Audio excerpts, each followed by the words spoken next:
The following is a presentation of the iRacing Esports Network.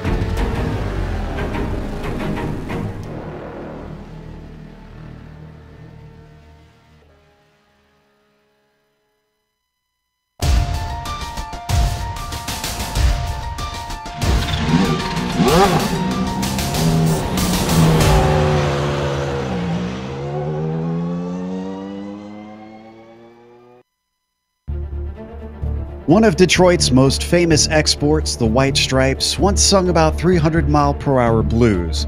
And though our drivers won't get close to that fast around this track, the blues part will probably be apt once the checkers fall. It's not just the punishing concrete walls that line this place that leave drivers beaten and battered, but the notorious bumps that jostle them all across the island. Hopefully it'll be less heartbroken blues and more Motown joy as we get ready to watch round 4 of the iRacing Kamel GT series. And you'll see it all live here on the Global Sim Racing channel and the iRacing Esports Network. Hi, I'm Joe Peak, and with me in the booth is Nick Schmeg. Behind the scenes is our director, Sean Crackers Ambrose, and he's using cameras provided by Ducky Beard. Nick, welcome to Belle Isle, one of the newer additions to iRacing. Tell our viewers about this demanding track. Joe, demanding is the perfect word to try and describe this track. For most of the year, Belle Isle is a beautiful little park on the Detroit River. Look one way and you see the outline of Windsor, Ontario. Look the other and you see a skyline of the Motor City, Detroit, Michigan. Museums, an aquarium, a casino, multiple different places to walk, bike, and run, a nature reserve, and a beach. Those are just some of the things that make up Belle Isle. Today, though, the streets are the star of the show as they turn into a racing venue. 14 turns, many of which are sharp and abrupt on a circuit that's 2.35 miles or 3.78 kilometers. IMSA and IndyCar have dominated the action here on the Isle in recent years, but Detroit has been hosting motor racing since 1992. Today we get to take a look into some older cars on a relatively young track. To get a better idea of the challenges that await the Kamel GT drivers today, let's send you down to Sunset Drive for the GSRC lap guide. All right, we've got Philip Lake in the GSRC Audi, so let's do a lap around Detroit. Coming down to turn 1, even though it's a hard braking zone here, it's still really tough to pass while entering the S's. The 4-wheel drive gives you some grip over the infamous hump, but don't push your luck because you can still easily find the walls on either side. Obviously, it'll be important to make sure you get a good run because the most popular overtaking spot is down here into turn 3. The main thing with this turn is to not outbrake yourself because there's very little room on the outside of the corner exit. From there, it's a short blast to 4, which is a little more open than you'd expect for a 90-degree corner and can hand you some time that's hard to find elsewhere. But 5 is the complete opposite, with a tall curb on the inside and a tightening exit. Then, you've got a little crest on your way into 6 that'll make the car understeer horribly. And often, this is what hamstrings drivers on the backstretch when they have to lift and ruin their momentum. Try to straighten out these gentle bends, and then with the long braking zones of the Audi, you're getting on the binders way before the kink on your way into 7. You can take a fair amount of curb, but be careful because you don't want to clatter the car off into the barriers. Now we're into the narrow fountain section, which requires a lot of patience and a lot of throttle modulation. Expect it to be mostly single file through here unless someone makes a serious mistake. And even if they do make a mistake, a track blockage is a very real concern to watch out for. Once you get out of there, you've got to prepare yourself for the last few corners. There's no room for error with the nasty curbs to the inside and bare concrete wall to the outside. These are corners that will reward those who can be both precise and brave. From there, keep your foot in it all the way through the last bend and across the line, and hopefully you've now finished a lap around Detroit.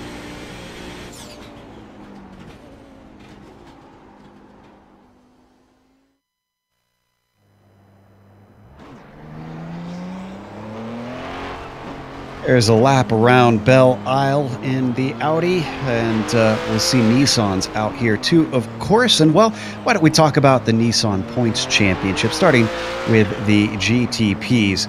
Fabian Gerber currently up at the top there, but Justin Albrecht and Ardo Iamaki are giving very close chase. In fact, I'd say you could count Timu Toika in there as well as being not too far behind at only 12 points back. The first point at which we get a decent jump between the positions is Antti Lepisto, who has moved up into 5th. The biggest significant difference is Iamaki moving himself up into 3rd after round 3. Now, the GTP lights covered as well here. Well, right now, those points are being led by Martin Krejcik, Bronislav Robanek giving chase for him, who overtakes Radek Sakura there in third place. Carlos Fonseca rounds out the only 4 that we have competing in that lights category. Let's go over to the Audis, 2 of them to cover as well. Nick, what are we looking at?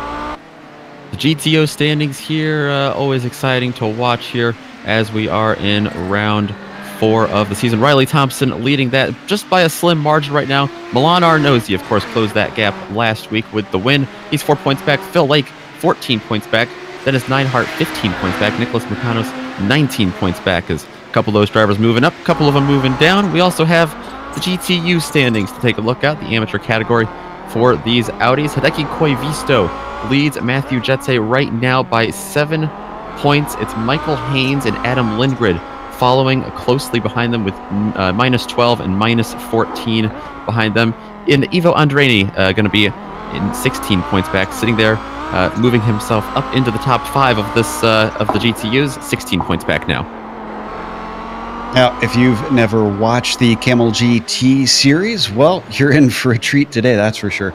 Detroit is difficult. This series is difficult, so let's run that down, give you an idea of what this one is like, because it's a little bit different. We are in round 4, as we mentioned. However, 60 minutes today. Typically, a race, what they call their sprint format, is 40 minutes, so this is slightly longer. You can expect pit stops. Hopefully, this will help alleviate some of the more outrageous moves that could happen to the start.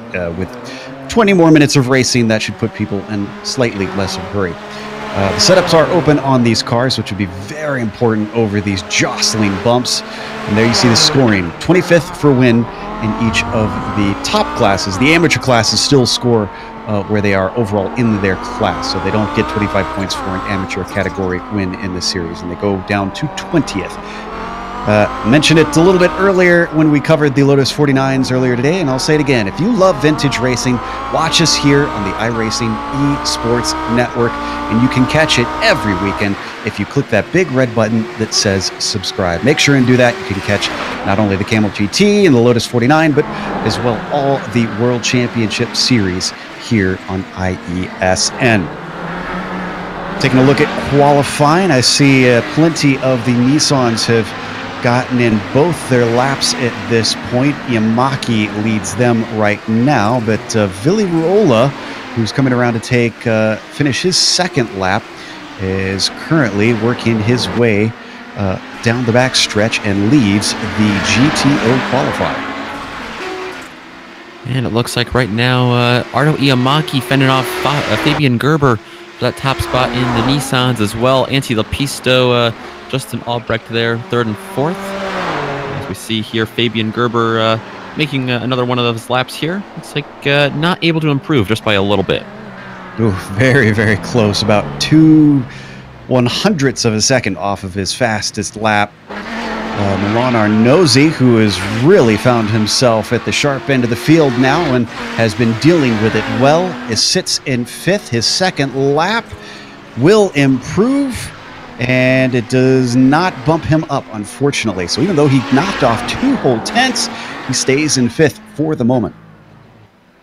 Milan Arnozzi, of course, lots of momentum coming in here from last week at Sonoma. A very, very exciting race there at Sonoma. Milan Arnozzi able to steal the win, moving up about 11 spots in that whole race to get that win. Lots of momentum for Arnozzi today, and looks like he's going to be sitting about P5 right now as it runs in qualifying to start this race. Matthew Jette just across from his homeland here in Detroit. The Canadian, just a couple more corners to go with 2 minutes left in the qualifying, so he should be able to get this second lap as long as he doesn't touch the wall. One of those things that we don't mention a whole lot is that you can actually have your lap disqualified by a brush with the wall. Yeah, we often think of the 1x incident points, you know, if we're going a little bit off track, but there's not really many opportunities here to go off track. We have some grass in the infield sections, but more or less all of the walls here, with the street circuit being as it is, not many places to go off track, but you do get a 0x mostly for brushing that wall in just a little bit, and it'll be the same, punishment you have for getting an off track, just does not count your lap. The good news is that as we watch Belle, Jete did have that lap count and actually gets himself up into 6th in class. Now, Johnny is done with his qualifying, so I believe the only driver, actually waiting on a few drivers to take qualifying laps. Toika didn't have his first one count. John Keefe is still yet to turn in one, and I believe Tanner McCullough is getting ready to finish his second lap down in the Audis. And Teemu Toika, that was the story last week at Sonoma, not able to get a qualifying lap in, so sure, he's glad to get that qualifying lap in this week as he goes up to P2 right now. Finn going to be starting on the front row, it looks like right now, by 1/1000th of a second behind Ardo Iamaki. Yeah, this isn't a track where you really want to have to repeat that feat, I'm sure. So Teemu up on the front row will give him a good chance at the win, as we've seen many times before here in Kamel. Now, Tanner McCullough, with just about 20 seconds left, should be able to cross the line. Let's see what the second lap holds.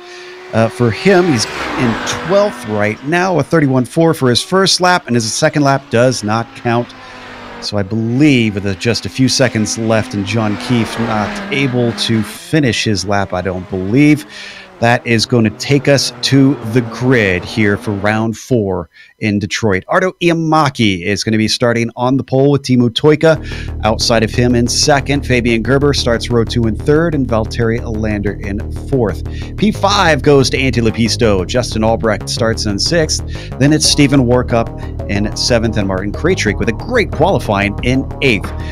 Jorge Suarez starts in ninth with Clayton McLeod rounding out the top 10. Branislav Robanek in 11th, and Carlos Fonseca starting P12. Then it's Heitor Sintes Galindo starting 13th, Johnny Bell 14th, Hideki Koivisto 15th. And rounding out the qualifying times that did come in for the GTP, Sandro Picardi, John Keefe and Ryan Lang did not get a lap in. Over in the GTOs, Villi Rolla going to have the pole over there. A couple of the drivers making the 129 part, or breaking into the 129s. Villi Rolla at the top of that. Phil Lake going to be second alongside of him on the front row. Riley Thompson third. Nicholas McConos fourth. Milan Arnozzi, as we were talking about just a little bit earlier, he's going to be starting fifth in front of Matthew Jetse, who starts sixth. Dennis Neidhart, who also had quite the run last week, is behind them, 25th overall. Adam Lindgren, Gregorio Buscemi, Franco Scurry will round out the top 10 in GTO. Alyssa Ferry will be 29th overall. Tanner McCullough behind her. Niels Jordan, Sander Vanderwell going to be starting 32nd overall. That's 15th in the class. Dave Peterson, Lori Mantavara, Jonathan Boyce-Vert, Cedric Poyle, Javier Lago, and Reed Miller, the Canadian, not able to get a qualifying lap in. He will round out our 38-car field combined here today at Belle Isle.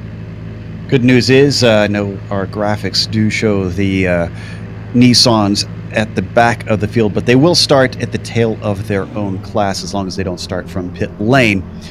Here's hoping that they do split the class. There was a little bit of chatter before. Sometimes with this being official racing, drivers aren't as aware of what is considered gentlemanly rules here in mixed class racing. So as the roof pace car takes off, just taking these last 3 corners of the lap. So thankfully we don't have to wait for them to do a full pace lap before we go racing for 60 minutes here in round 4 of the iRacing Kamel GT Series. See they're being led by Iamaki, with Toika staying right with him, not wanting to let him get away. Going to watch him on the start.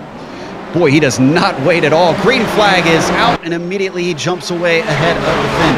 Iamaki leading Toika down into the first corner. Gerber slots in the line. The real question is going to be how they get over the hump out of turn 2. And the same story in the GTOs. Villi Rolla really shot out there as soon as the green flag waved. Phil Lake behind him. Riley Thompson in third. No big changes for position as they're single file right now in that class as well. Looks like pretty clean over the hump, but not through turn 3. Hideki Koivisto gets turned around as he's now being run down. Oh, and he's just going to wait. You can see him there on the corner of your screen as all the GTO cars are going to stream by. Villi Rolla leading Lake, leading Thompson, Mukanos, and Arnozzi, your top 5.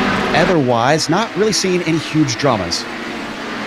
No big dramas yet. And Joe, one of the things we didn't really talk about earlier is the traffic here is not going to be fun to deal with in a lot of sections of this of this circuit. So right now, as these groups are racing amongst themselves, that's going to be great clean racing for them to get that in, because not going to last long. They're going to catch the Nissans are going to catch the Audis here soon, and we are going to have quite the battling.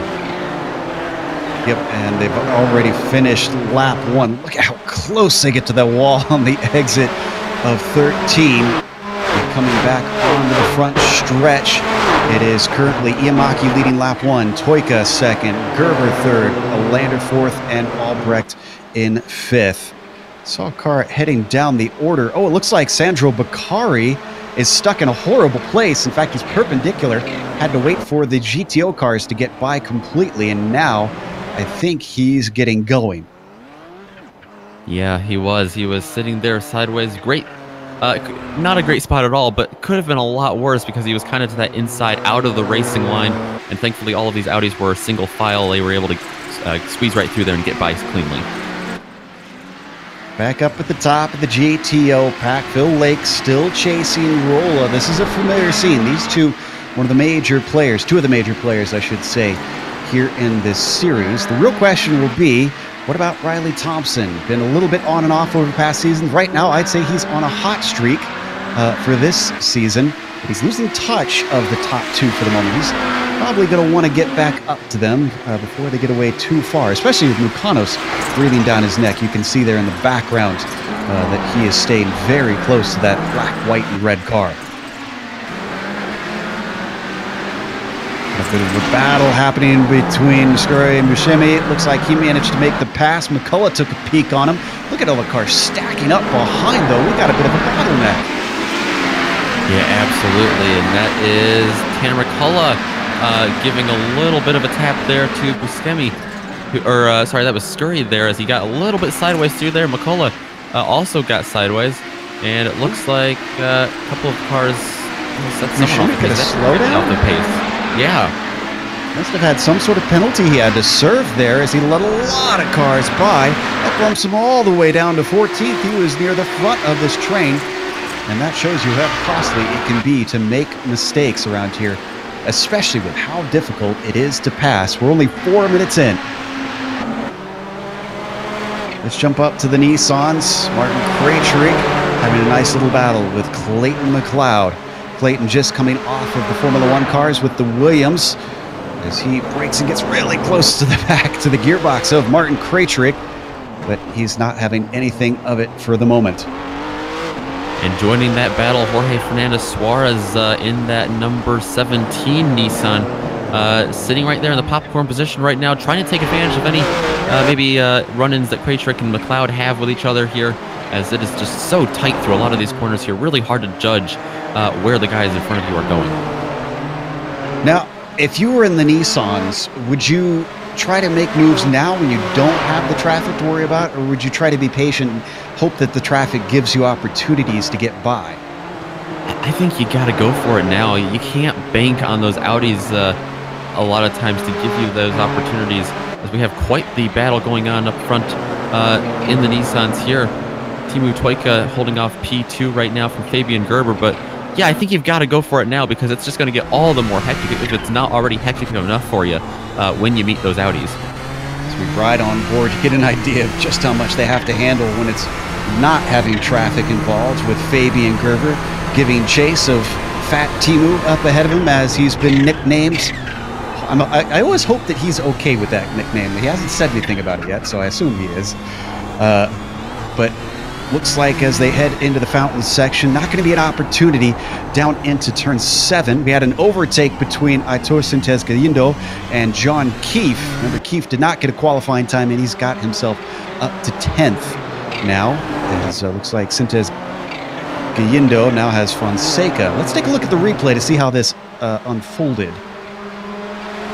This was at the tail end of all that battling we saw earlier in this class. Oh, so is that someone on their lid? Oh, yeah.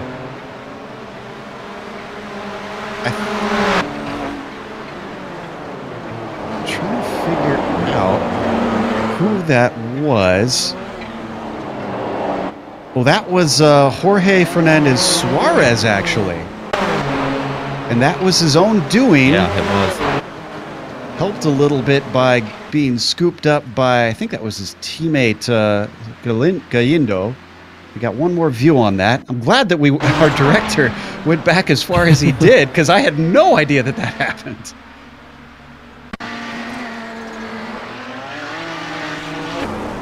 Yeah, that's quite the awkward place to come around the turn there and see a car sitting in the middle of the track there on his lid. I'm sure that surprised a lot of people, including Suarez. I'm sure it surprised him as well. That's how his race is going to end up today. Yeah, just lost grip coming off the corner, and then his teammate got into the back of him, and that was all she wrote. He could yet still get out there, as I don't think the car should be too damaged, at least in terms of engine and suspension, but he will have to wait a while before he can get back out on track as we come back to the battle for 8th with McLeod not giving up on Craytree.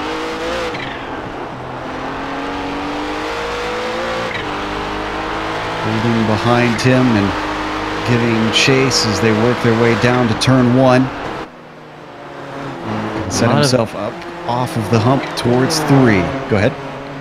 Yeah, turn 3 is really probably the best passing opportunity in this whole track. It's that sharp right-hander, but you get a huge run down here, down on Central Avenue here, and then you're going to make that sharp right turn as you see there. They go through there. McLeod can't get it done there, can't get quite close enough right now to Craytree to pull up alongside of him. Things are about to get interesting as we take a look at the Audi leaders. Now, they're staying relatively close, about a second of each other between Roller Lake and Thompson, but it's the tail end of the field that I'm most interested in, because guess who is rocking up to the back of Javier Lago? Ardo Iamaki, our leader in the GTPs, has a train of cars behind him, so he cannot sit around and dilly-dally behind this GTO class. Absolutely.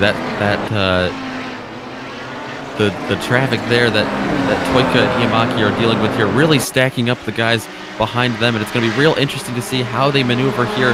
Not really more than one racing line through a majority of these turns, but they're going to have to find one and find it cleanly. Yeah, I don't know if we caught it on the camera, but Justin Albrecht nearly made contact with Lago in the background. Now they finally get a straightaway here to deal with Hoyle, who they get by. Then they've got a little bit of break before they've suddenly got a mess of GTO cars ahead of them, and they still haven't broken up. It's still Iamaki in front of Toyka, in front of Gerber, in front of Lander, in front of Albrecht. I think this is going to get very, very interesting because there's side-by-side battling with a number of Audis just ahead of them now. Lander was taking a peek around Gerber there a couple of turns ago. I think he backed off, and knowing the traffic that they have ahead of him, don't want to be caught side by side. If he can't get that pass done in time, that would be an ugly situation to be side by side in the Nissans and then come up on the Audis. And our viewers might be wondering, well, I can't see any traffic ahead of them. Well, they catch them really quick here, and you'll see it especially in this fountain section as we look off the back of Iamaki towards Toyka. Now there are just a few car lengths between himself and Niels Jordan, who brings up the tail end of it. Now these guys have sorted it out. They're mostly single file, thank goodness. They were still battling side by side. This would have been an absolute mess. They're going to catch him at a bit of an awkward spot, looks like. Yeah, I hope they're all aware of the incoming traffic. It looks like they are so far. It's still really tight, though, as Iamaki going to slice and dice his way through there. Timo Toyka really pulled up alongside of the back of Iamaki there just because of all of the stack up that's going to cause, and a lot of swerving now down the straightaway. Everybody trying to position themselves, both dealing with the GTO traffic, but also trying to defend, and Toyka's not able to take advantage of it. In fact, he gets held up by Lori Montevada, and Montevada gives him a gap as the rest of that train has to slice through there. But the best one that took all of this seems to be Iamaki, who got himself a brief gap now that they hit the backstretch. Oh, and Hideki Koivisto, we see him stopped backwards and takes a tow. Take a look at what happened here to Visto. He's coming up on some traffic. That tends to be a big red flag for me that he made contact with somebody. Seen flashing the lights there, try to alert the Audis in front of him, but... Was that netcode or was that him spinning the tires? Hard to That tell was from that angle. That was a little bit of turbo lag there on Coivisto and really hurt him there. Oh, and some... Looks like we had a little bit of trouble. I'm trying to find out who that was. It looks like Buscemi, Gregorio Buscemi, with an incident here in front of a couple of Nissans. So we come back live. I'm actually trying to find Buscemi myself. Where in the world is he now? It was right in front of Teemu Toika. Toika tried to get underneath him, and he's 12th in his class now. Yeah. Yeah, it caused quite a scare for him, and then Fabian Gerber was able to get around Toika with that little incident there. Don't think there's any damage on Toika on that though. Yeah, they both made contact, and Buscemi did clip the wall. Now, as that was happening, actually, I think we had contact behind them. We're not going to be able to get these replays. Yeah, there was big contact between Reed Miller and Valtteri Alander, which then caused even more contact between Justin Albrecht in both cars. So severe damage in the midst of the Nissan pack. We're starting to see what we expected out of this race, which is just a little bit of carnage. That battle up for second place in the Nissans. Fabian Gerber has now swapped with Teemu Toika. Somehow he found his way by. Teemu does not look interested in letting that one sit, though. Look at the defense from a Gerber down into turn one. Not typically a place to pass. Yeah, definitely not. He was just looking to defend there. I think if Toika was really, really eager to get that back, he wasn't able to do that there. A couple of Audis in front of him, though, still. Looks like Matthew Jetse and Adam Lindgren, the next two Audis they'll be meeting. Yep, they're just about in the thick of the mid-pack in the GTO class right now, so thankfully they're spread apart and can give them a little bit of wiggle room to get through. Now they are catching on the back of the Iamaki because of that traffic. As they hit the backstretch one more time, when Bryn gets out of the way. When Lepisto's gone into the pits, let me see if I can figure out what happened. He was one of our front runners. Oh, he's got lots of damage. It was into turn 12, it looks like. Now, there was a stopped car. It was Dave Peterson. You're going to see right here, completely blind corner, no time to react. Yeah, that was exactly the issue there for Lepisto. No time to react, nowhere to go. There's nothing else I don't think Antti Lepisto could have done there driving that number one car. Now, real unfortunate for him. We don't need to get the replay, but I can report that Javier Lago and Jonathan Boisvert had a little bit of coming together in turn one shortly after that. So they have a little bit of damage from that incident. We switched back to Fabian Gerber, who is still giving chase on Iamaki. Toika's not been able to retake him, and trying his best to keep him in touch, but it seems like the traffic... Oh, did Toika just touch the wall out of 4 there? It was awful close. I think he did touch it. He did, yeah. I think the back end just came around just enough. Yeah, it definitely did. There's definitely damage there on that left rear part of the car there for Toika. Let's take a look at the replay. Let's see if we can get an onboard, get a feel for how hard this thunk was. See, he's still running behind, coming down to turn 3. Handles this one nicely, although a little bit of a slide that he catches beautifully. Here's turn 4. Oof. Yeah, got to be careful about that. I wonder if he had any sort of suspension damage out of that, because he's dropped pace. Quite a bit. He is dealing with Audis right now. I don't know if that has much to do with that, as he's able to get around Milan Arnozzi right now, but it may have some rear suspension issues there. It looked like it was just in the left rear. I don't think his left front made contact, which probably would have been worse for him. Definitely would have been worse for him. Well, let's go to the leaders of the GTPs, because Fabian Gerber is starting to poke and prod on Ardo Iamaki.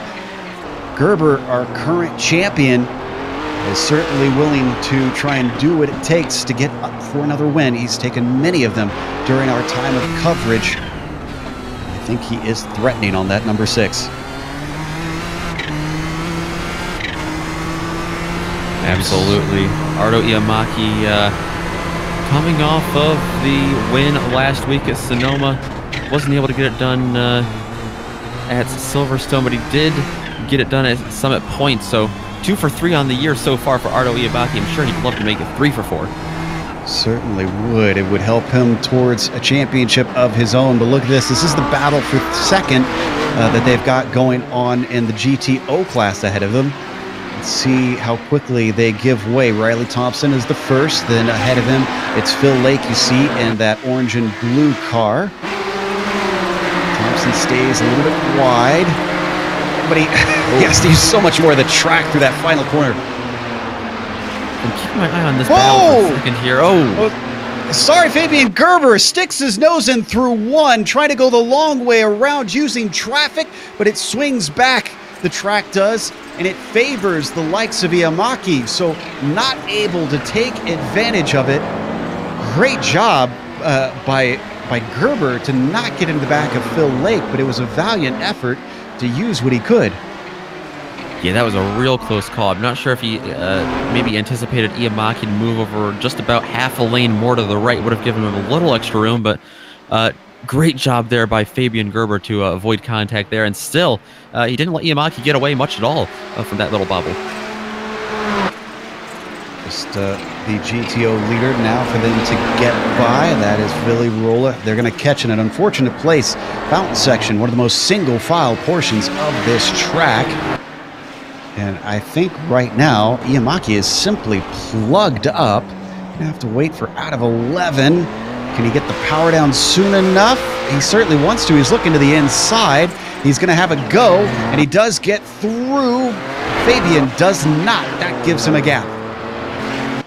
Ville Rolla going to split up that battle for the time being, but that's going to be Fabian Gerber going by Rolla right there. Rolla, who actually raced 2 of the races so far this year in the Nissan, so he definitely knows, of all people, the pain they're experiencing trying to get through all of these Audis patiently. Now we see Ville Rolla back in the Audi this week, leading that class. You can see Toika still trailing behind and still quite a bit back, not able to use the traffic to try and regain some of those 3 seconds he's lost up to P2.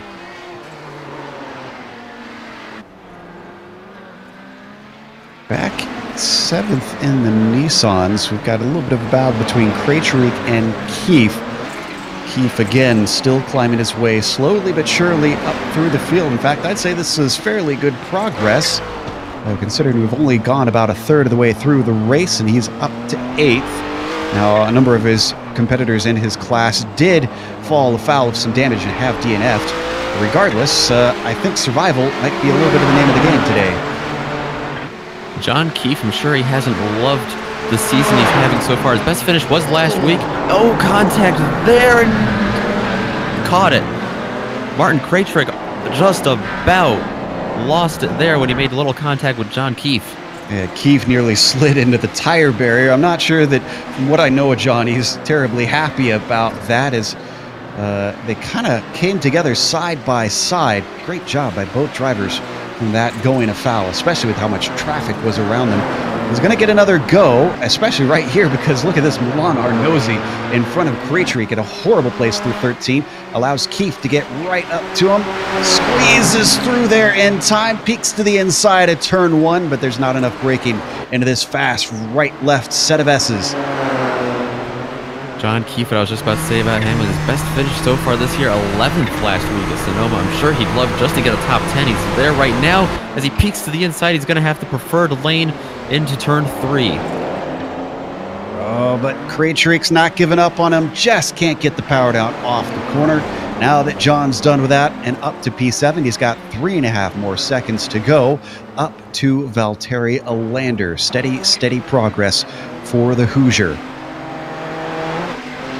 Haven't looked at the GTOs in a while. Down in 11th, we've got Alyssa Ferry and Gregorio Buscemi. Now, Buscemi certainly had a roller coaster of a day already, and he's got a lot of racing left to go.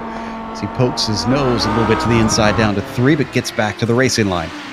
Looks like both of these drivers, Alyssa Ferry and Gregorio Buscemi, have been driving less than perfect handling cars. It looks like they both have quite a bit of damage on the front of those things. I have to imagine it's almost going to be a Bristol-esque sort of race, that very few cars will come out of this race without some sort of damage, either from the walls, the bumps, or other cars. There's a great run down the backstretch, ducking to the inside, but Buscemi just doesn't have enough in him. Oh, but a big slide from Alyssa opens the door slightly. She slams it back shut. Greg is going to have to sit behind in the fountain section. Waiting patiently right now. He keeps peeking a little bit, just a little bit underneath her car there. Just can't quite get the power down. She's actually going to hit the wall. Oof. These Audis are pretty sturdy, but you can't do that too much, and another hit into the wall. I think the steering on Alyssa's car is pretty borked now. Let's see how long it takes for Greg to be able to overtake this. To be honest, it might have evened it out a little bit. She had quite a bit of right front damage. Now she's got pretty equal left and right damage. Looks pretty symmetrical right now. On to the straight towards turn 3. Buscemi looks to the inside. He's got a nose in, under braking. Just has to get the power down off the corner. Oh, but Greg bobbles over the... well, who is that at the side of the road there? A Nissan. That was Anti Lepisto. Oh, and yeah, we saw Lepisto have problems earlier, so he probably tried to come back out, I'm assuming, and decided the car was much too damaged to continue on, as this battle definitely continues, because even though he's gotten by, Alyssa certainly is making sure that Greg has something to think about. Down into the fountain corner. Up and over the curbs. Finally, I think Greg getting himself a little bit of breathing space. Oh, big slide coming through. Turn 8 won't help, though. Yeah, I think you said it perfectly. The steering on these cars is just a little bit wonky right now. They're just... I think they're just struggling, one, to keep it fast and keep it in range of each other, but also to be able to get through here cleanly, not keep hitting the wall, as Alyssa Ferry did right there. Quite a bit, another hit there on the left side. Meanwhile, we've got a battle for second in the GTOs. It's been best of the rest out here, and look at this. This is not going to help as Krejcik tries to sneak around him. Slight brushing between the cars, and that puts a gap between them just as we join the battle. Isn't it typical here? Clayton McLeod as well in a battle with Krejcik right now as he hounds him in his Nissan. Yeah, McLeod and Robanek closing in there on Riley Thompson, trying to get around him. They're not going to be able to get enough speed on him there to get around with a couple turns left. I'm sure they'll be able to find a way. Looks like they'll be able to here. At least McLeod will. They might split him, though, and it might leave Robanek behind him. That's exactly what happens there. Yeah, that hurt Thompson something fierce. He was so close to being able to attempt something on Lake. And with Lake, you really got to take every chance you can to try and get an overtake done. He certainly won't give it up easily. Now Robanek is going to be able to slip on through. And once again, not going to give the greatest of corners to Riley Thompson. Nothing done wrong between them, just that is the nature of multi-class racing. Speaking of which, our attention has to be everywhere, because up at the top of GTP, Ardo Iamaki has been under threat recently. Fabian Gerber in the number 3, now less than half a second behind. All it takes is one bad run with traffic for this lead to swap. As they split Gregorio Buscemi right now, that's going to help Iamaki quite a bit, but really no problem there for Gerber. Just had to take a little bit of an alternative line through there to get by Buscemi, and he will be back on the loud pedal trying to chase down Iamaki now, going into turn 3. They've continued to drop Teemu Toika. It's now 4 seconds between themselves and the Finn. And I can't imagine. I would think that the traffic would give opportunities for Teemu to get back up to them. So I'm pretty certain at this point that Teemu seems to be suffering from some sort of handling damage, or maybe even top speed disadvantage with the contact he's made. Yeah, Toika's got a little bit of damage on the front, a little bit on the rear. I think that's just enough, like you said there, to just really put him at a disadvantage here. Still holding nicely in third place. He has a huge gap back to Justin Albrecht, so he has a comfortable cushion there for now. I'm sure he'd love to keep that, be able to salvage a podium out of this. Yeah, that is a testament to the speed of our top drivers. We know that Albrecht is no slouch. So for him to be 24 seconds back, 25 nearly now. As we take a look at the GTOs, once again, Adam Lindgren and Matthew Jette in a nice little fight. They're going to be separated momentarily by the likes of Johnny Belle. Ryan Lang going to sneak through 2. These two are in a battle for 11th in the GTPs.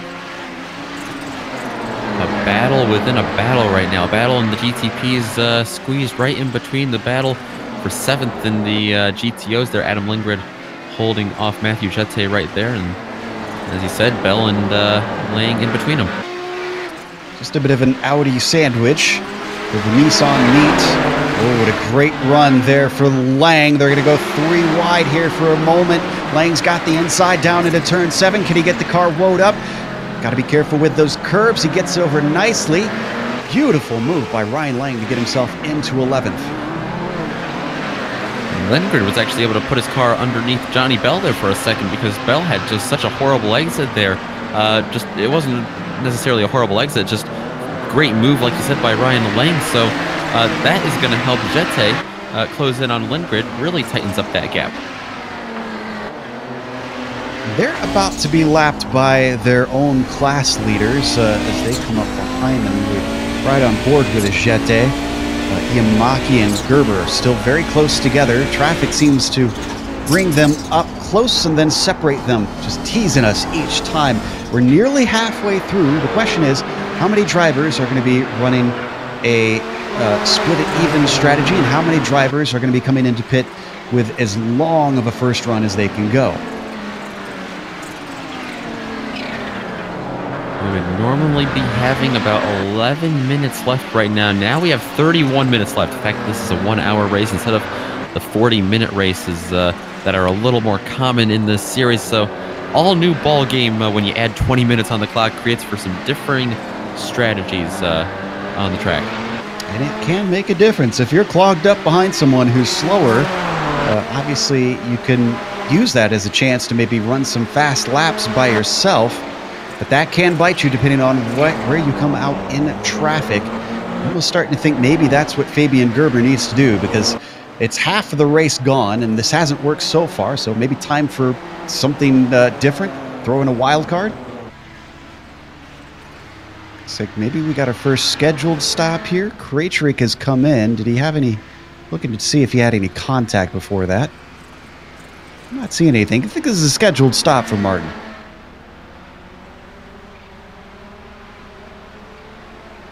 Does have a little bit of damage. I can't tell if that was that might have been an incentive for him to pit. That little bit of damage to make an early pit stop. That's a really good point as we take a look once again at the battle for the lead. Maybe that's what Toika needs to do. Maybe he needs to come in, get a little bit of repairs, get some of the speed back in the car, and get back out there, as now they overtake Ryan Lang, who dutifully gets out of the way. Yeah, I definitely think that's what Toika should do here. Needing a pit stop anyway, you might as well do it now when you have the damage that is altering Toika. Unless Toika doesn't think that that's why he's slower right now. It might not be. We're just us speculating right now, but yeah, that'd be an interesting call for Toika to make on whether or not he wants to pit early. Looks like Justin Albrecht is coming in now. And he did have a hard thunk early in the race, coming through 12 and 13. So I think he is also employing this strategy, just coming in midway, very short stop, back out just 7 seconds. Compare that to Martin Krejcik, who seemed to be waiting for that damage to be fixed. Krejcik was in there for 31 seconds on my screen.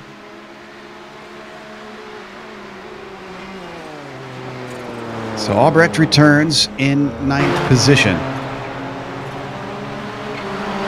Back in the Nissan's battle for 4th, Stephen Warkup, Scott Valtteri Lander, and now how about this? John Keefe has already worked his way up to 6th. We missed him overtaking Clayton McLeod. Could be seen 2 in 1 here, depending on what kind of opportunity presents itself with the traffic as he rocks up to the back of a Lander. Stephen Warkup coming off of a 6th place at Sonoma last week. He's had a decent season. A lot of those mid-top 10 results for Warkup. Haven't talked about him much today. He's really good at running a quiet race. It's really close behind him with a couple of with John Keefe getting around Valtteri Lander there. Wow, he made it look easy. Just breezed past on the way towards turn 1. John Keefe has got a fire lit underneath him. He's already trying to chase down Warkup now that he's disposed of the likes of a Lander. That's the car of Buscemi just ahead of him. That's being a little bit of a nuisance for the moment. Now he's going to be able to get by through 5. Quite the bottleneck through there as Keefe and a Lander try to get through Buscemi there, like you said. But really close racing right through there. Now opens up here on the straightaway and just shows you just how quickly these Nissans can really close a gap like that. Interesting thing to note, Justin Albrecht has come in for a 2nd time. Oh. And it's a 16-second stop this time. That is very curious. I'm not sure exactly what's going on there. I can also report Milan Arnozzi has been in and out. Alyssa Ferry has taken her stop. Oh, and Arnozzi's in again. Oh, you know what I just realized? I bet you Albrecht sped in the pit lane. 16 seconds. That's just a second over a typical penalty. That would make sense. Everyone trying to get as close as possible to that threshold there, as Ardo Iamaki really trapping to hold off Fabian Gerber now. Fabian Gerber has closed that gap even more significantly now. Not much Audi traffic ahead of him besides Nicholas Mucanos, who I think they will be able to get by fairly easily here. We'll have to make sure and see, though. Caught him in a bad spot. And keep in mind, these cars do not have pit limiters, as they didn't back in 1989. Iamaki just times these perfect as Gerber has to force his way through effectively each time, continuing to risk the car. It hasn't gone completely south for him yet to cause severe damage, but he's got to be careful about how many times he has to try and follow it through. I can report that John Keefe as well got past Stephen Warkup. John all the way up to 4th from nearly the complete back of the Nissan grid. And that's one of the things that has really made Iamaki stand out among his fellow competitors here in the Nissans. He can really time these perfectly, time these passes around Audis perfectly, and set those Audis up as a pick to use as a block on the Nissan competitor that he's dealing with behind him. He can really time that perfectly. He has great insight into the corners to know right when to do that. Experience counts here in the Kamel GT series. Now 25 minutes left to go. They're coming up on that battle for 2nd yet again in the GTOs. That's Lake and Thompson, which is broken up slightly. Yeah, Riley Thompson has not really been able to stick with Philip Lake, and that's so telling of the season that Riley Thompson's had. He's always been chasing someone, but nonetheless, he's had a great season. I believe it was a 3rd place, 3rd place at Summit Point, 2nd at Silverstone, 3rd at Sonoma. I'm sure he'd love to swap out a couple of those silver and bronze medals for a gold, get on top of that top step of the podium. He's already got a few. Oh, and a big checkup coming through turn 1 as they get stuck behind Phil Lake. But despite the extra speed, Fabian Gerber can't do anything with it. He's still going to have to trail behind the gearbox of Ardo Iamaki as they come through turn 3. What this did do is finally bring Teemu Toika a lot closer. Yes, it did, and Toika hasn't made the pit stop we were talking about earlier yet, so Toika might be a good call for him to stay out here. Maybe you take advantage of this traffic and get closer to Iamaki and Gerber, then come in with them and just try to see how it all shuffles out. He's definitely cut that down, though. It's about a 2-second gap right now from Toika to Gerber. what I understand, the Nissans can go roughly between 45 and 50 minutes of racing. It depends on what track they're on and how thirsty of a track it is. As they get up behind our GTO leader, Vili Ruola. And are we going to see it again? I've seen this multiple times where Iamaki comes up to turn 12, slides in there, and uses it as a perfect way to separate himself from Gerber, because Gerber either has to make a risky move or wait patiently behind whatever Audi he's going by. Absolutely. He does that brilliantly there as he used Vili Ruola to get by, and now you see Teemu Troika get by Ruola. Troika still closing that gap quite a bit, 2.7 seconds at the line back from Ardo Iamaki that lap. It's going to separate them just for a while. We report that Albrecht currently passing by Ryan Lang, but Lang has yet to take his pit stop. Quite a few drivers have DNF'd at this point. We've got Sandro Biscari, Jorge Suarez, Hideki Koivisto, Reed Miller, Dave Peterson, Aitor Sintes Gallindo, Antti Lepisto. I don't expect to get back out on track. He's sitting in his stall. And then I see Valtteri Alander. Now, when did Alander DNF? Oh, and trouble for Troika as soon as he said that. He caught it. That was a great save by Teemu Troika. Had a car in front of him as we go back and watch now. Looks like Javier Lago was off pace, and that might have thrown him off just a little bit getting to that turn. But watch this catch that Troika is able to make here. Yep, coming down to turn 7, unintentionally gives it some of that finish flick. Keeps the car going forward. My goodness, this isn't a car that you usually want to drift.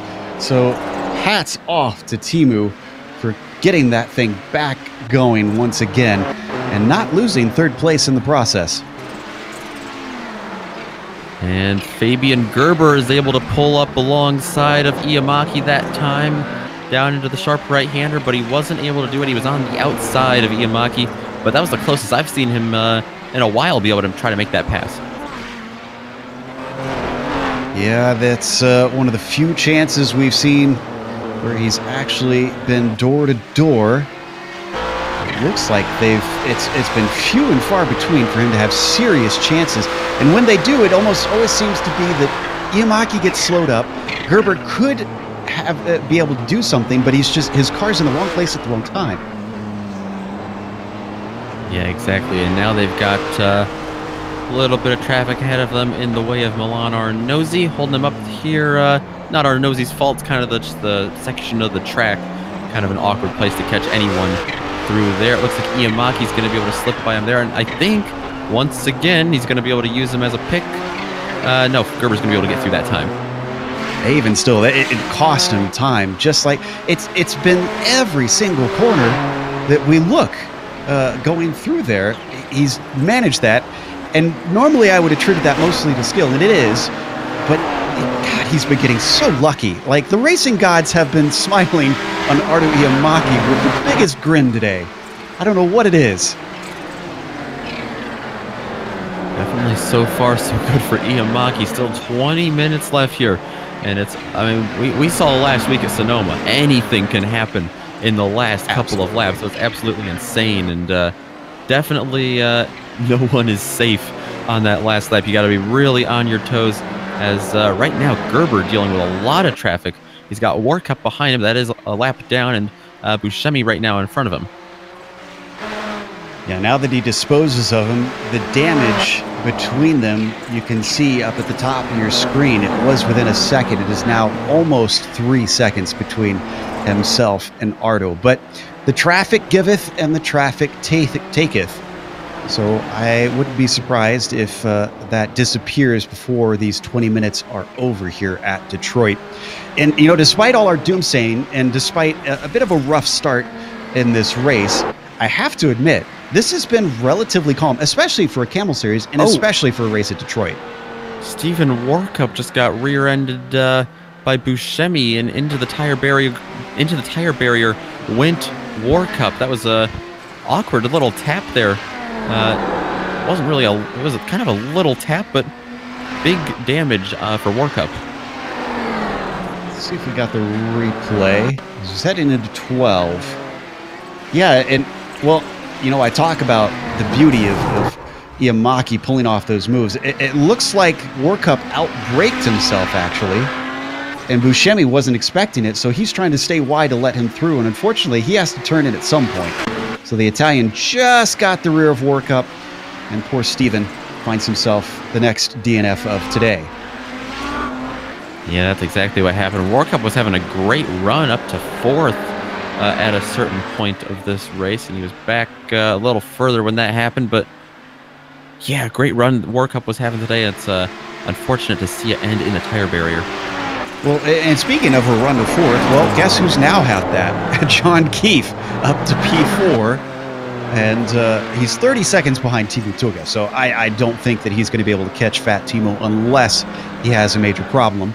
But even still, my credit goes to John Keefe today. I think this is one of the best drives we've seen out of him in a long, long time. The Hoosier having run from the very back of the GTP field up to a top 5. Meanwhile, fastest lap just got set by Fabian Gerber. He's closed that 3 seconds down to 1.5. And you know, you mentioned John Keefe there with a great run from 17th to 4th. Another driver we haven't talked about much today is the guy right behind him in the 23 Nissan. Carlos Fonseca has had a very quiet race, gone from 12th to 5th, sitting in a nice top 5 position right now as well. Nobody around him. He's got 25 seconds up to John Keefe, 36 seconds, 37 actually, back to Justin Albrecht. In racing terms, we tend to refer to this as no man's land. You're just kind of running the race by yourself. Hopefully, well, I can't imagine he's both in Detroit and in the Kamel series. That word does not describe anything of either of those.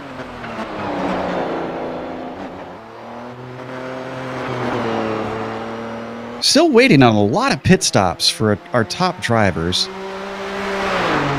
Got a bit of a battle in 8th, and that involves a driver who has pitted, Milan Arnozzi. He's working on Gregorio Buscemi, who has not yet pitted, so he really does not want to dilly-dally. Wants to try and dispose of the Italian as soon as he can. Yeah, Arnozzi, he's also under pressure right now from Matthew Jette, who's right behind them. That's also for position there. A lot of these cars, like you said, a lot of these cars all over the track gonna wind up finishing this race with dents here and there from the walls, from other cars, from the curbing, as we see Buscemi get into the wall just a little bit there. But nice 3-car battle back here for a mid-pack spot in the Audis. You know, I'm curious, as we go back to Iamaki and Gerber now close once again. We see a lot of Italian drivers and a lot of Central Eastern Europe drivers in the Kamel series, and I'm curious what draws them to this over many of the others that we cover in particular. And I can't think, I mean, I would, if we covered the Ferrari series, I would think we'd get a lot of Italian drivers. Can't really think of any Central Eastern Europe cars that we have on iRacing. But for some reason, those two clubs just show up in spades here.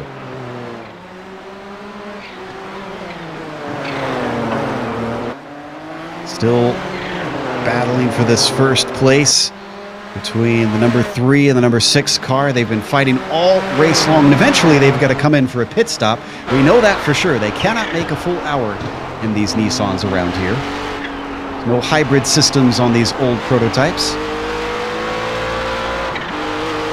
I'll definitely be interested to see if Gerber pits when Iamaki does, or if he stays out a lap, or if Gerber wants to pit before Iamaki. It's going to be real interesting to see what strategy call gets made there for the 6 of Iamaki and the 3 of Gerber. Boy, look at how close he continues to get. We've seen this time after time, but it never seems to pan out in his favor. They're coming up on Bronislav Robanek, who's multiple laps down at this point. Had some problems that I don't think we saw on screen that has sent him well down the order. In fact, the last of the GTP still running. Through the fountain section one more time. Gotta think that in the next 5 minutes, both Iamaki and Gerber should come in.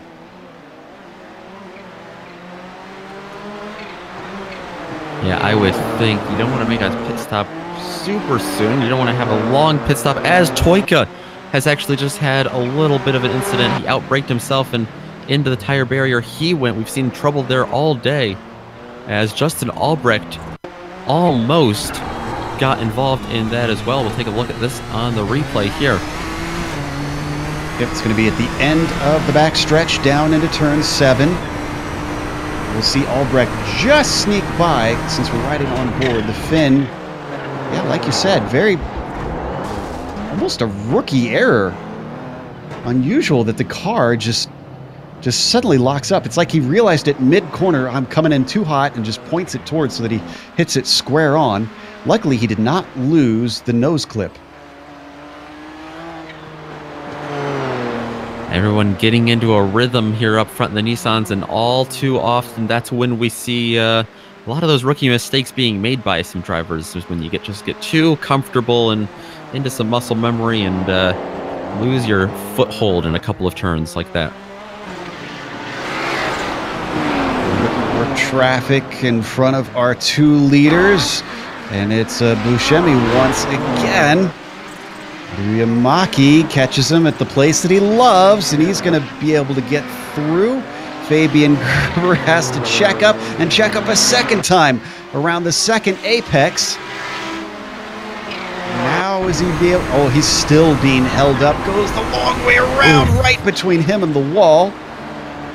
Buscemi says, hello, fellow racers, and then lets him through for those 2 to continue, but not without the damage done on Fabian Gerber. That was really close to the wall there. I don't think you could put a couple pieces of paper in between Gerber and the wall there. So close to getting, just so close to brushing that there. Would have really slowed him up, but already right on the heels of Iamaki, already still going after this lead. I think that was facilitated slightly by Neidhart having to let him through. We're not missing anything up at the top of the GTOs, although it is relatively close. Rolla being chased by Lake, but they've got a gap between them. If it goes down, we'll jump over to them. This has really been the battle for the lead that has been the most exciting all race long. Down to 11 minutes to go as they come up to the back of Scurry and Boisvert. That's close. 2 cars to sneak through. Oh, wow. God, he knows exactly how wide the car is and just where to place it. This has been a masterclass in traffic management. There goes Gerber into the pits. I think that was the right call. Yeah. Riley Thompson has come in. Vili Ruola has also finished his stop and is back out. That's going to give the lead to Phil Lake for the moment. He's still yet to make his stop. Thompson back out on track now. So Gerber finds his stall. Where is this going to empty him, though? Now, when did we... Oh, yeah, Teemu Toika lost the time by running into turn 7. I was going to say, how is Teemu Toika not getting by when he hasn't taken his stop yet? So looks like Gerber not only comes out ahead of third place Toika, but in a clear bit of track. He's only got McCullough and Jordan up ahead of him. So the question is when will Iamaki come in? Does he come in this time to try to cut that gap that Gerber might be able to cut into? It'd be interesting to see how long Iamaki stays out here, if at all. This is Vili Ruola, our leader in the GTP. He's just being held up by traffic himself. That is the like of Boisvert. Ruola took his stop, so he's having to deal with these cars who have yet to pit. And to answer your question about Iamaki, he does not come in.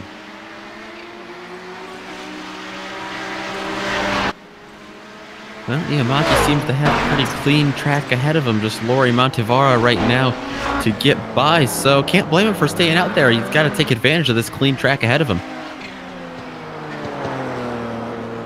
I have to wonder how many drivers even can tell what is going to give them the advantage in terms of traffic as far as pitting. Even with someone up on the pit box, it would be supremely difficult to know what is a good call around here as we ride on board with our current leader in the GTPs. Yamaki been cool as you like all race long. Can't think that he'll be able to go too much farther, though. No, I don't think so. I think he's got to come in the next 1 or 2 laps. We have 8 minutes and 30-some seconds on the clock right now. He's going to come up to the pit entry here in a moment, up towards turn 12. For probably the first time all day, we've seen him not hit traffic through there. Out of 13. This is the pit entry here. Wow. Interesting call for Iamaki to stay out. He still has, looks like fairly clean track ahead of him, but you know, the worry has to go into the fuel conservation. How much has he saved so far? I guess he's got a really light right foot because, wow, I thought for sure 50 minutes would be about as far as you could go.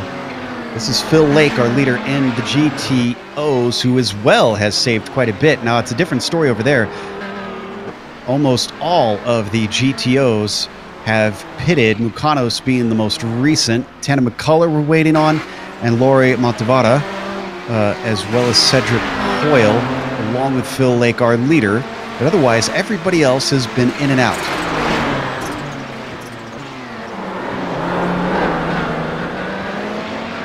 Big gap between himself and Ruola, who is in second because Ruola has taken his stop. But it is 30 seconds cone to cone. I don't think that Phil Lake is going to be able to get in and out, considering it's about 26 seconds between himself and the number 7 car. And it's not just Iamaki back in the Nissans that hasn't pitted yet. It's Toyka, Keefe, and Fonseca, too, in the top 5, running 3rd, 4th, and 5th like that, and also have not made a stop yet. Sorry, I was watching Phil Lake, and he has come in, but he almost got run over by a Nissan who didn't want to pit and was trying to go around him. Thankfully, they did not come to blows. Lake is in his stall, while Ruola is coming up to turn 12 now. Phil Lake out of his stall, but he's got a long way to go down this pit lane to the exit. Ruola up to turn 1 now. Where's Phil Lake? This actually might be pretty close. He's going to try to get it up to speed as he actually jumped him. He has. He's in front of him. But Vili Ruola right behind gets awful close to the exit wall on turn 2, and that hurts his speed. Phil Lake has somehow managed to jump him in the pit stops. Very impressive there for Lake. A second faster than Ruola, stationary in his stall. That certainly helps. All right, Iamaki still has not come in. Same with Toyka, Keefe, Fonseca, and Belle, as well as Lang. This is going to be our nosy that he gets by. With 5 minutes left in this race, he might actually save enough fuel. He goes around another time. I mean, is just this simply a slow enough track that these guys just lift and coast enough? We may have missed a trick here. I think that's what Fabian Gerber's thinking right now. He might have missed a trick too. Yeah, and Gerber running about 27 seconds back. So he really have to hustle to run him down. In fact, let me look at the lap times. 21.1 and 24.8, as well as a 22.4 for the last lap. Ooh, and this battle for the lead, what was a close battle in the GTPs for the lead, is now swapped over to the GTOs. Lake being hounded by the Finn. Vili Ruola all over the back of him now. Ruola absolutely wants to get that spot back. I don't know when the best time's going to be. They've got to deal with traffic still. That is a Nissan right behind them in the form of Justin Albrecht. So it's going to be real interesting to see when Ruola can time this. And they don't have to worry about Riley Thompson too bad. He's 8 seconds behind them.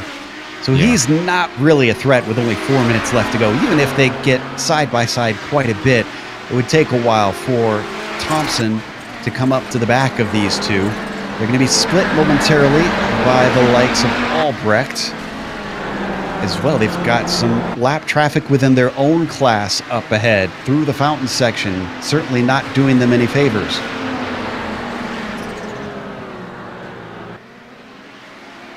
I'm sure Ruola would love to see just a little bit of clean track here, but unless it would help him get by Lake. Lake being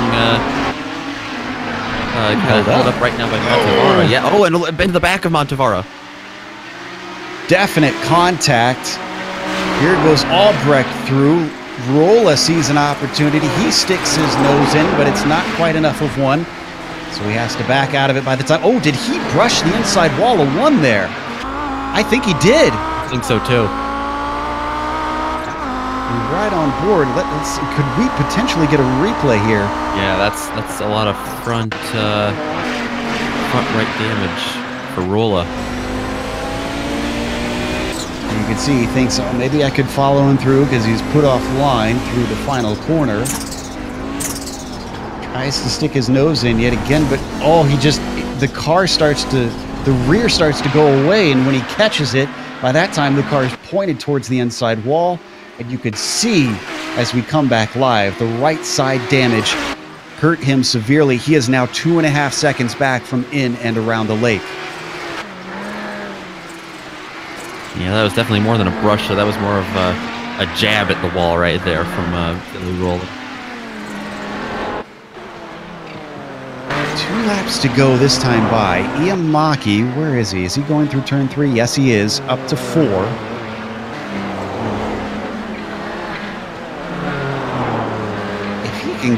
If he can get to the end, I will be gobsmacked. Maybe iRacing, the last build, messed with the fuel consumption of these cars. I don't know. But everything that I knew about these cars has apparently changed.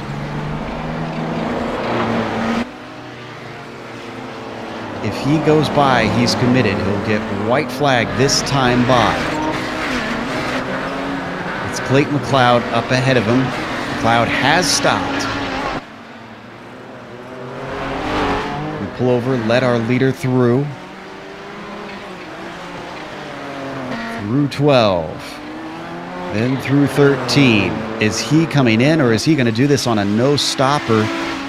He is indeed. My goodness. White flag waves for Ardo Iamaki. And he's not going to be the only one, I don't think. John Keefe, Toyka, Fonseca, Lang, and Belle still have yet to make their stops as well. Yeah, that's the amazing part. I think at Iamaki, we expect to be, really, really good at something like that. I didn't expect anyone, I'm sure you didn't either, to be able to pull this off, but so many people in the top 5. And how about Gerber not losing spots to Keefe, Toyka, or Fonseca? McCullough's the only GTO car able to make it to the end without a stop, we think, if he gets to the end. He's sitting in 5th in his class, which is no mean feat. And in fact, just behind him is Ardo Iamaki. So if Ardo laps him, that means 1 less lap that McCullough has to do. Ardo Iamaki now through the fountain section. You mentioned the wins he's had so far this season. I think he's about to make it 3 for 4. He certainly pulled a trick on us and on Fabian Gerber, who took a stop. Ardo Iamaki, though, he could basically cruise to the line. He's got a 19-second gap back to Fabian Gerber. And as he does indeed pull it to the line, the win goes to Ardo Iamaki. Phil Lake able to come through the last couple of turns here. After Ruola got into the wall, Lake is going to handily take that win after a great pit strategy, passing Ruola in the pits on the backstretch now, as he will be coming around the last couple of turns here. Got to keep it clean, and he should have the win in sights. Yeah, I think Vili took enough damage that his pace is really hampered because he's now nearly 5 seconds back. That's got to be disappointing after he could have made it an exciting battle down to the line, and I'm sure he would have given it his all on Phil in and around the lake, but with 3 more corners to go through turn 12. And then the double apex that makes up 13 with it. That's John Keefe behind him, just going to slip on through. But the win today going to go to the number 8 machine of Phil Lake. Phil Lake's first win of the year. And how about Riley? Celebrate in style. Yes. How about there's Rolla taking second. But what about Riley Thompson? Well, the well-earned third. Didn't quite have the pace for those top 2 today, but he gave it his all, and that'll be a nice points haul for the number 9 car today. I want to point out that Gerber and Keefe rounded out the podium. What happened to Toyka, actually? Keefe somehow overtook Toyka when we weren't watching. He must have had so good a pace, and Toyka, with the damage that he got with his contact with the wall, that he somehow slipped on through. McCullough, the only of the GTO class not to stop today. Well done to him. Well, I'm going to make a note for myself that this is one of the least thirsty tracks that we've seen in a while, which surprises me with its stop-start nature. But regardless, most of the drivers have now finished, so let's take a quick break here on the Global Sim Racing channel. We'll come back with the official results as well as driver interviews on your screen. You're going to see all the upcoming races here on the GSRC.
Welcome back to Detroit. We just watched round 4 in the Kamel GT series, and up at the front of the field, it was Ardo Iamaki taking yet another win. He's looking like he could challenge Fabian Gerber for the VCR championship this season. Gerber did follow him home, but it was a long gap. Well, that's because Gerber took a pit stop and Iamaki did not. John Keefe also did not stop, but had to come from the back of the field, so that's why he was so far behind. Still managed to climb to a podium. I have to imagine he'll be proud of that. Teemu Toika, a few mistakes cost him. He finishes in 4th with Carlos Fonseca, climbing from 12th to a top 5. Justin Albrecht was not without some problems today. He took 6th place. Martin Krejcik finished 7th. with Ryan Lang finishing 8th and Johnny Bell 9th. Top 10 was rounded out by Clayton McLeod, and then we head to the GTOs. Yes, and 11th place overall is going to end up being first place in the GTOs. Phil Lake passed Billy Rolla there in the pits.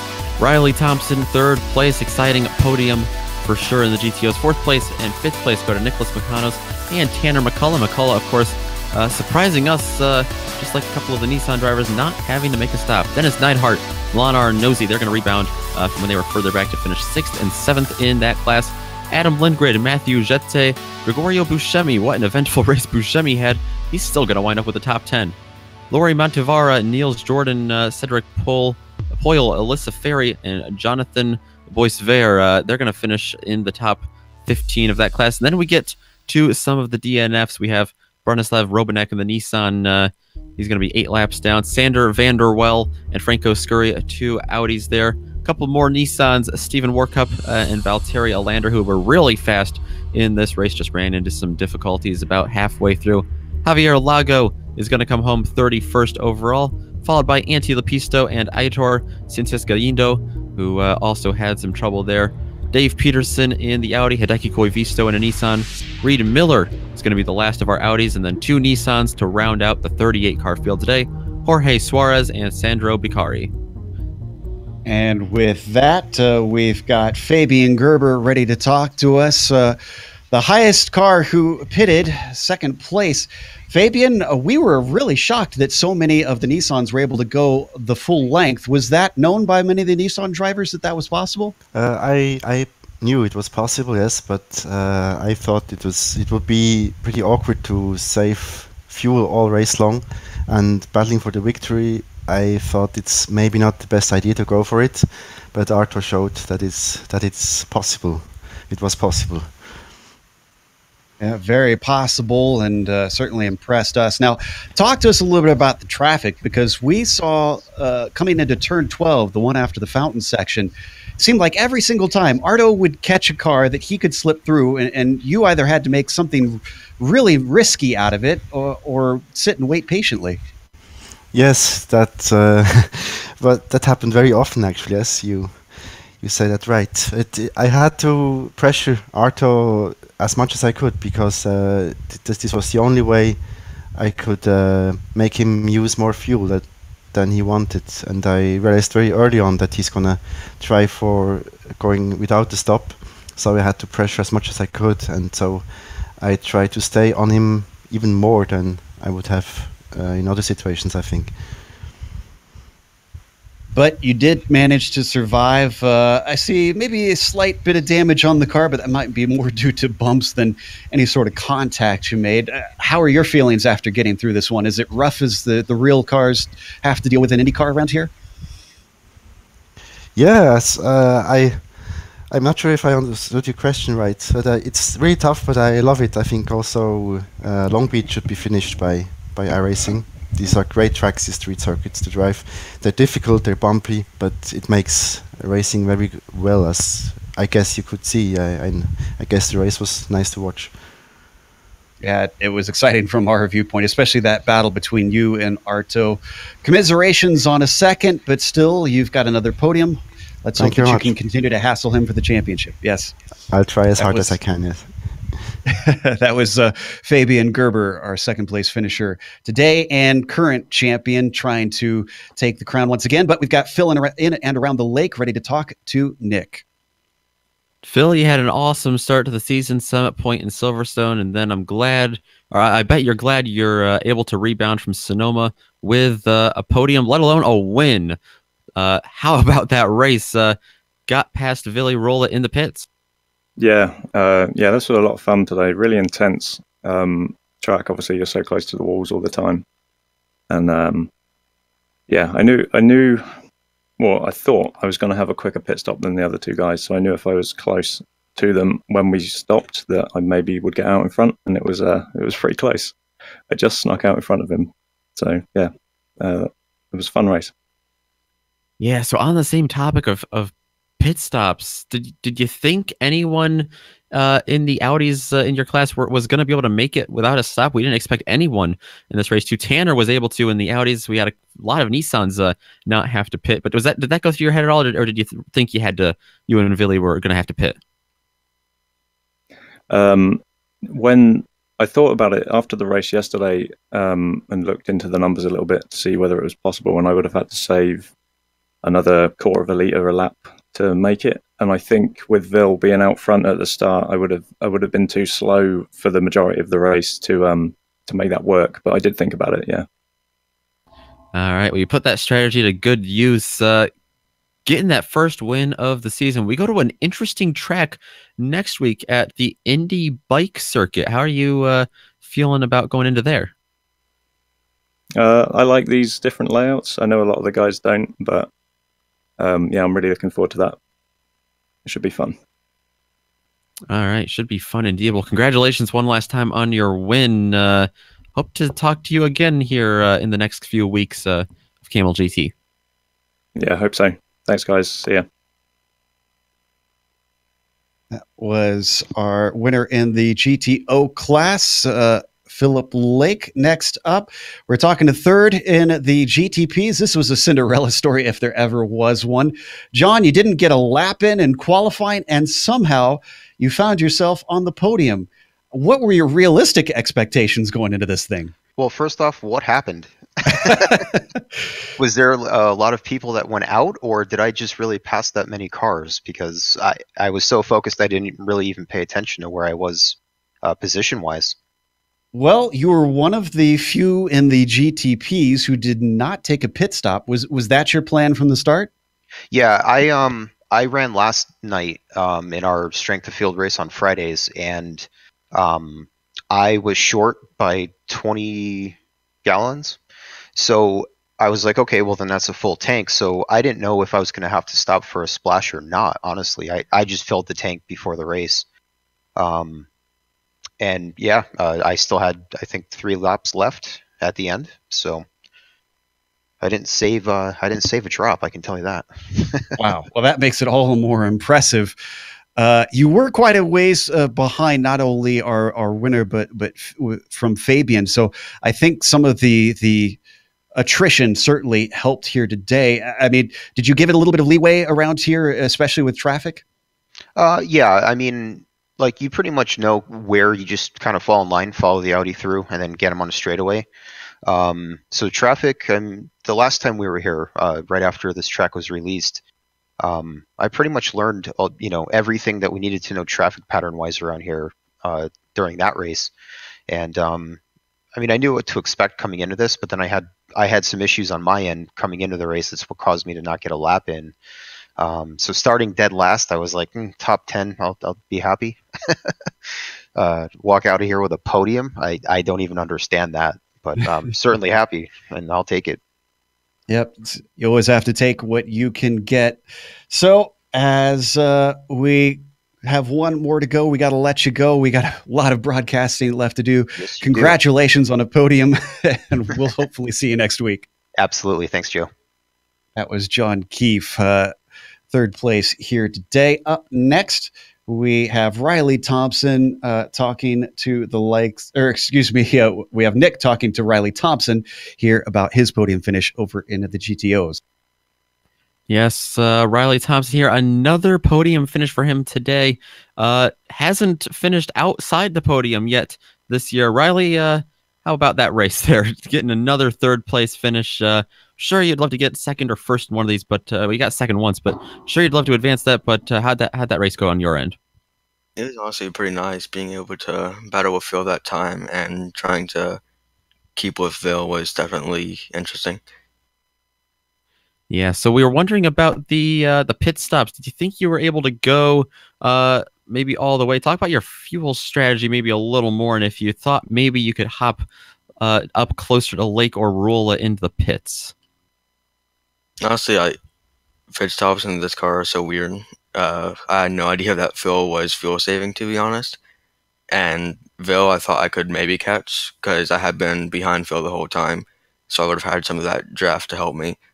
But overall, I thought if anything, I'd just be able to get closer to them. Yeah, it surprised us for sure. The demanding circuit that Detroit is. We head to Indianapolis next week. A little bit of an alternative layout there. Have you had much practice at the bike layout there, or not yet? Or are we going to see quite the show there as well?